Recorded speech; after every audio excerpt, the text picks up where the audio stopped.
In the story of the Bible, there are two realms: the earth, where we live, and the heavens, where God lives. And we've been talking about the spiritual beings, the Elohim, the divine council, angels and cherubim, the Satan and demons. And the last character we want to focus on is humanity.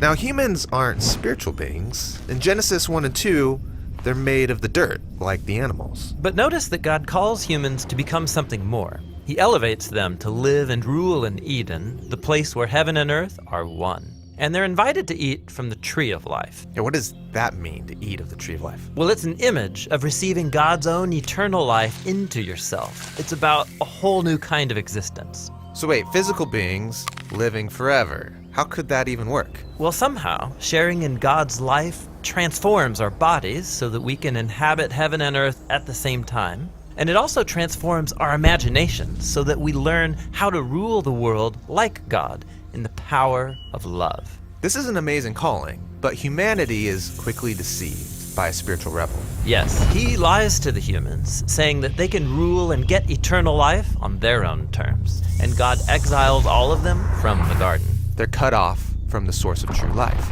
Evil and death now have power over us, and we live in a world of fear, self-preservation, and violence. But God promises that one day a human will come to defeat evil and death at their source, and to open up a new way to a reunited heaven and earth. And this promise reaches its fulfillment in Jesus. Right, when we're introduced to Jesus, he's a human, but he's also way more. Yeah, we're told that in Jesus, God and humanity have become one, so that he can restore the rest of humanity to its lost calling. And Jesus was tested by that same deceptive spiritual being, not in a garden, but out in the wilderness. Yeah, it tells Jesus the same lie. You could rule the whole world right now if you come under my authority and do things my way. But Jesus knew that that lie leads to death, so he rejected it and was victorious over the spiritual power of evil. And so then Jesus started announcing that God's heavenly rule was arriving here on earth through him. And so he went around confronting the power of death in his healings and his exorcisms. Jesus was opening the way back to eternal life, to rule with God and become new humans. Yes, he also confronted our imaginations by teaching how corrupt spiritual powers enslave whole communities with their lies.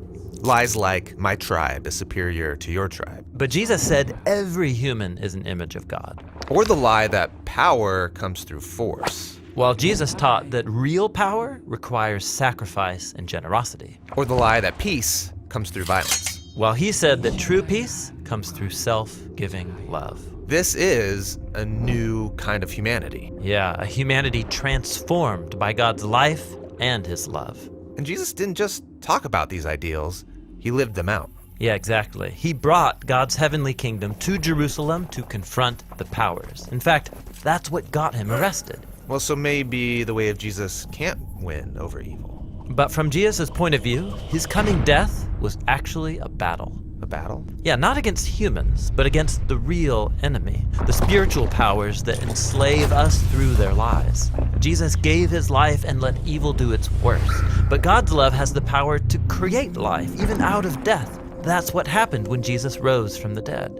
And the risen Jesus is human, but a new kind of human. Yeah, when Jesus' followers met him alive from the dead, he had a transformed body that could live in heaven and earth at the same time. He's like a new category of human, one that can live and rule with God forever. Jesus is the new humanity that we're called to become. Right. He said that all authority in heaven and earth belongs to him, and then he sent out his followers to announce that his eternal life is available to us now, in the present. We can experience eternal life now? Well, Jesus said that eternal life is knowing this God of love, so that our imaginations can be transformed as we're liberated to love God and to love our neighbor. And we trust that even if we die, God's love will transform our bodies and raise us up into the new creation. And that's how the story of the Bible ends. Yeah, the ending is a new beginning, with Jesus and the new humanity ruling in a united heaven and earth together.